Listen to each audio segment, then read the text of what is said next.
Frères et sœurs, bonjour. Une parole comme une supplication surgit au cœur de notre assemblée. Si tu le veux, tu peux me purifier. Une parole comme un cri qui attend une réponse. Un pauvre cri, le Seigneur entend, chantait le psalmiste. Ce pauvre de l'Évangile est un lépreux. Sa maladie le coupe de toute relation, le marginalise. Il est au banc de la société, on le considère comme frappé d'un châtiment de Dieu. Il ne lui reste que la mendicité, vous imaginez l'humiliation. Je vois derrière ce lépreux une multitude de visages. Celui de celles et ceux à qui on n'adresse pas la parole, qui n'osent plus s'exprimer. Celles et ceux qui subissent l'indifférence et parfois le mépris. Celles et ceux qui se taisent dans le silence ou qui se cachent par honte d'eux-mêmes parce qu'ils sont différents. Derrière ce lépreux de l'Évangile, il y a l'humanité défigurée et blessée. Ce lépreux, puisant au plus profond de lui, va franchir l'interdit pour rejoindre Jésus et se jeter à ses genoux. Sa situation lui interdisant tout contact avec la population. Et de sa bouche, non pas de plainte, mais une parole de foi. Il sait à qui il s'adresse. Si tu le veux, tu peux me purifier. Il met toute sa confiance en Jésus. Devant cet homme qui tente tout, Jésus est saisi de compassion. Et bravant à son tour l'interdit de toucher un lépreux, Jésus, étendant la main, lui répond sans autre question « Je le veux, sois purifié ».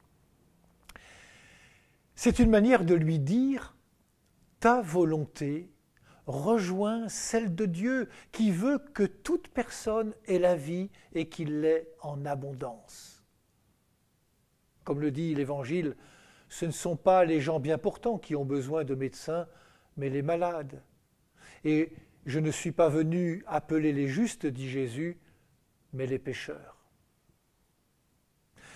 Frères et sœurs, il peut nous arriver de désespérer, de ne plus y croire, comme on dit. À quoi bon? Ça ne servira à rien. Je n'en ai plus la force. Oh, et puis personne ne m'écoutera. J'ai déjà tout essayé. C'est alors que nous n'osons pas espérer. Mais ce lépreux de l'Évangile ne lâche rien. Il ose, dans un élan de confiance, adresser la parole à Jésus. Si bien souvent dans l'Évangile, des savants, des chefs religieux, des gens qui croient savoir, passent à côté de la personne de Jésus en restant figés dans une attitude de jugement, ce n'est pas le cas des petits, des pauvres, des malades et des pécheurs qui très souvent voient en Jésus sa miséricorde, son désir de nous faire vivre, la force de son amitié de sauveur. Avec leur petite foi, leur audace, ils voient juste. Si tu le veux, tu peux me purifier. Ce lépreux s'en remet totalement à la volonté de Jésus. C'est ça la foi, une confiance sans calcul. Au Moyen-Âge, le jeune François se laissait dicter sa vie par des ambitions personnelles. Il sera chevalier. C'était sans compter sur une autre volonté, celle du Seigneur Tout-Puissant.